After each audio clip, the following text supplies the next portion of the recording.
Caros amigos e companheiros, Anauê. Muito bem, hoje, dia 15 de maio de 2021, trago-vos, venho abordar o Manifesto de Maio. Eu creio que talvez alguns companheiros, e curiosos, estudiosos do integralismo, talvez não conheçam, o Manifesto de Maio de 1939. 1939. Isto é, um pouco mais de um ano da Revolução. Alguns chamam de Revolução Constitucionalista de 38, outros chamam Intentor Integralista, e nós chamamos Levante Integralista, apesar de não ter sido um levante liderado pelo movimento integralista, no caso pela Ação Integralista Brasileira. Mas enfim, esse é um tema que eu vou abordar em outro vídeo. Hoje o tema é o Manifesto de Maio. Esse manifesto foi escrito pelo chefe Plínio Salgado, quando já se desenvolvia uma grande perseguição a nós, camisas verdes, a nós integralistas. Esse manifesto foi escrito, eu creio que o chefe já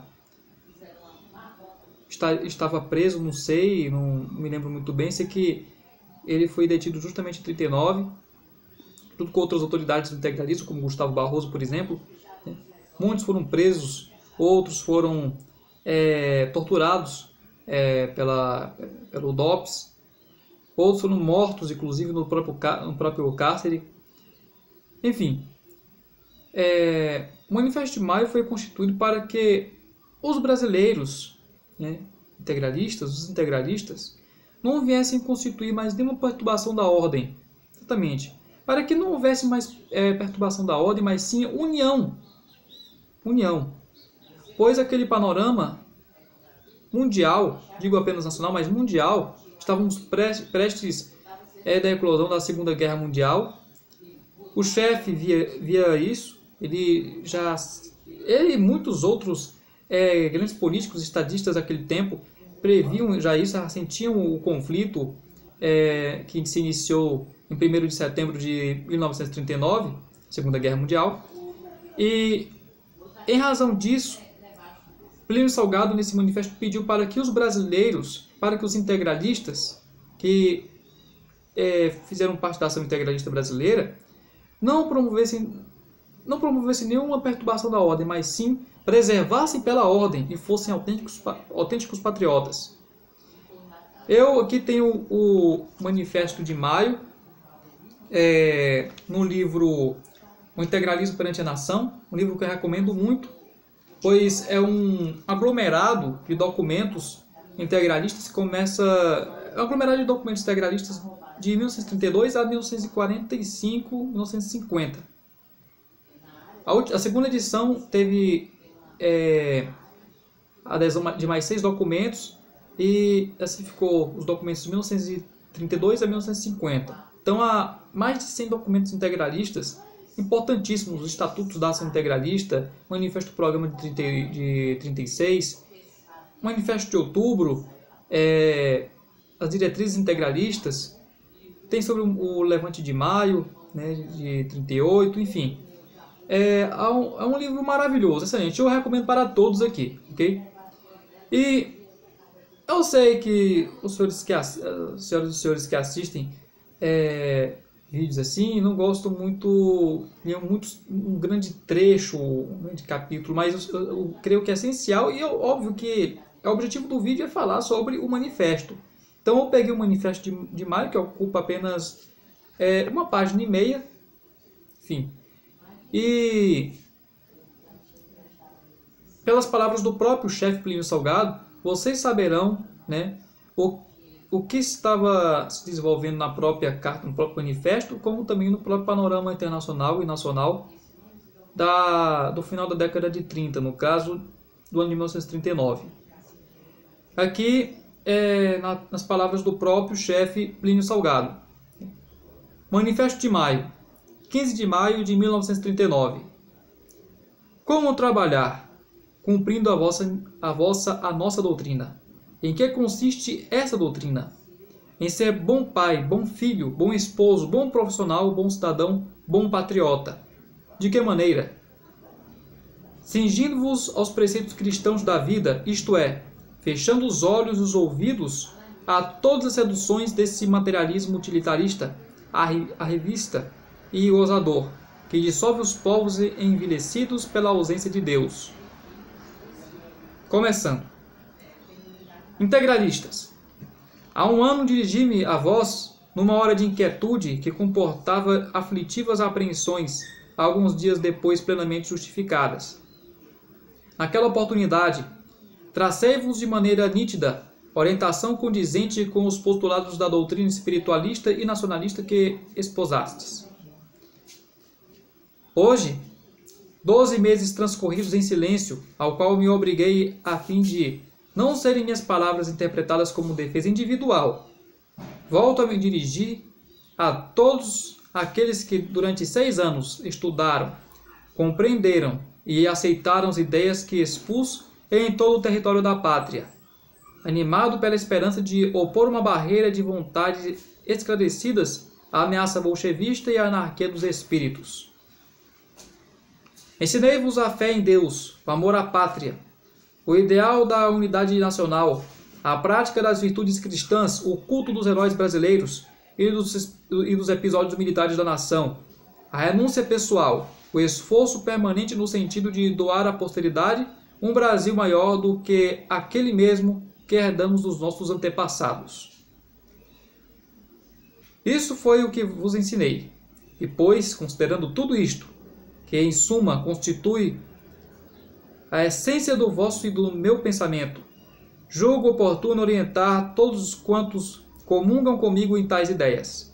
Faço recomendando-lhes, na hora presente, que se abstenham de quaisquer agitações subversivas e de manifestações de caráter político perturbadoras da ordem pública.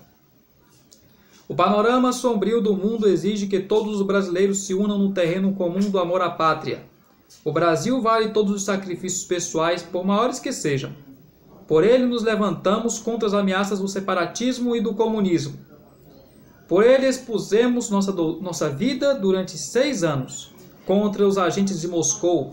Por ele fomos a todas as praças públicas do país pregar a ideia espiritualista e nacionalista, os princípios de Cristo, aplicados à estrutura moral da grande nação.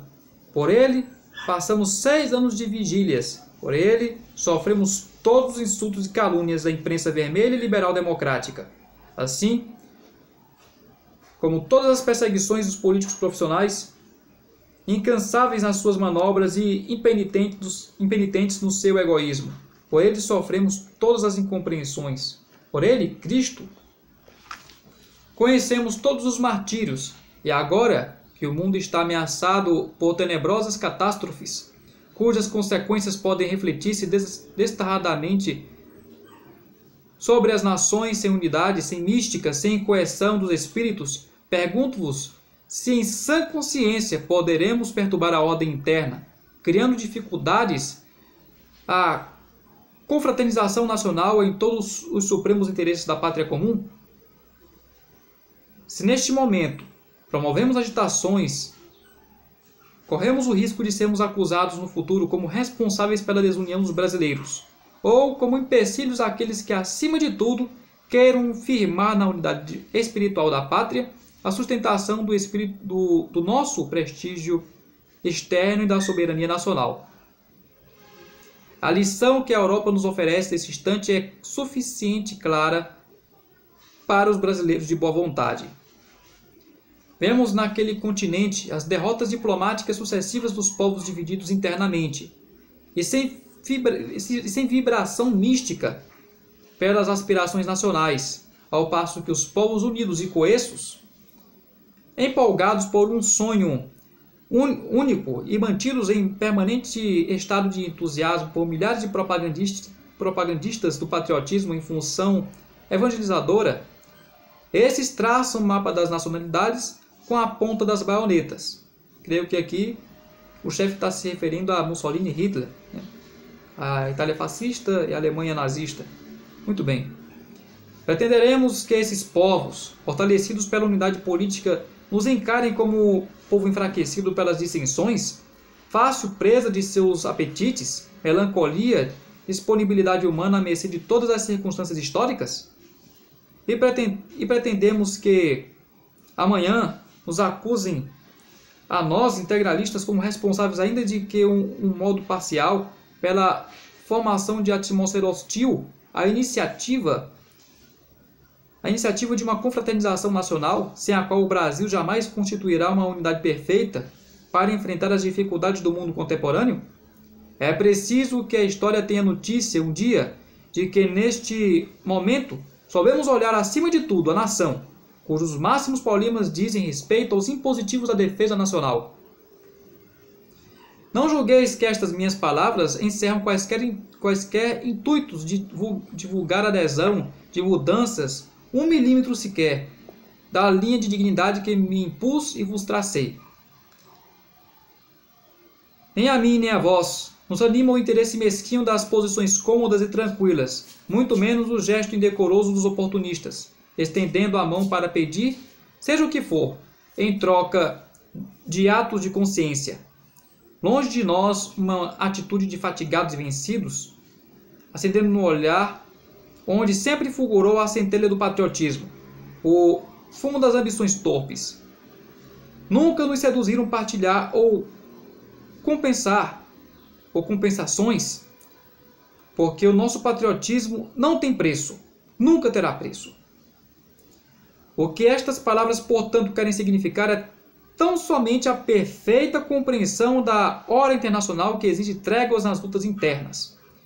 Qual a orientação, pois, que vos recomendo? A orientação da paz, da ordem, da abstenção de quaisquer agitações.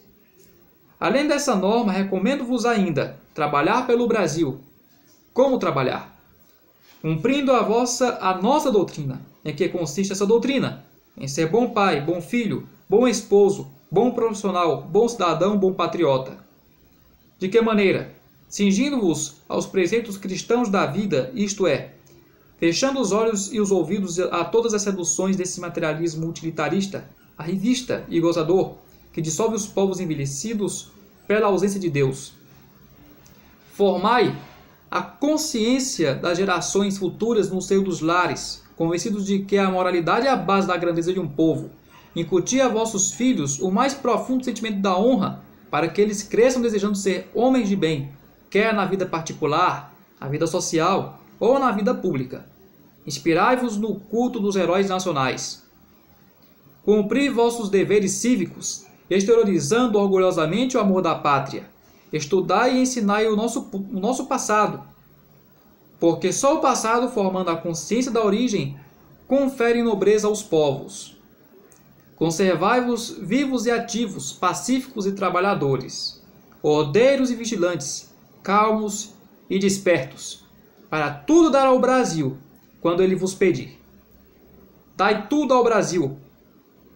Cumprindo estes ensinamentos, e merecereis respeito, porquanto só os brutos poderão ver, na prática dessas virtudes, motivos de rancores contra vós. Estas são as minhas palavras a mais de 1 milhão de brasileiros, que ensinei e eduquei duramente 6 anos. Digo-vos desinteressadamente e com a maior solenidade, porque falo do outro lado da vida política da nação, reafirmando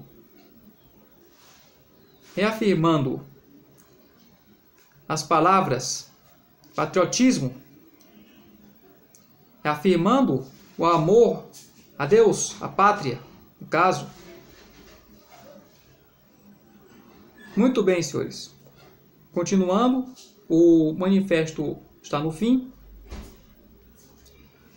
Lembrando que, obviamente, o manifesto de maio, só para dar uma pausa, manifesto de maio, eu nunca vi ele no portal da FIB, então eu creio que consultem na estante virtual, na Biblioteca Nacionalista, o livro O Integralismo na Vida Brasileira, tem no portal da FIB, mas o Integralismo perante a Nação, e vocês verão, sim, o manifesto de maio de 1939, ok?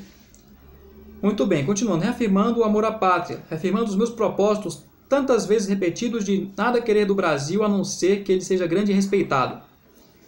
O momento internacional é de uma gravidade sem precedentes nesses últimos 100 anos da vida universal. Diante dele e dos perigos que ameaçam nossa pátria, direi para que não caia sobre mim, um dia, a acusação de haver concorrido para a subversão da ordem e as divisões dentro do país. Uni-vos, brasileiros, respeitando as autoridades constituídas e não perturbando de forma alguma a ordem pública. E se apesar disso a minha palavra e a vossa atitude não forem compreendidas no presente, restar-nos a certeza de que, sempre fiéis ao mais alto pensamento de patriotismo, a posteridade saberá julgar-nos nas páginas da história. Plínio Salgado. Muito bem. Só para encerrar, né, fiz a pausa nesse instante aqui para que os companheiros, né, os interessados, localizem o manifesto. É muito interessante, é um manifesto histórico, né, mas que eu vejo que às vezes não é muito abordado, pois depois do período do fechamento da ação integralista, fora o Manifesto de Maio, ainda há mais 2 ou 3 manifestos que Plínio Salgado fez em seu tempo de exílio e que recomendo estudar a todos. Por enquanto é só, tudo pelo integralismo, tudo pelo Brasil. Anauê.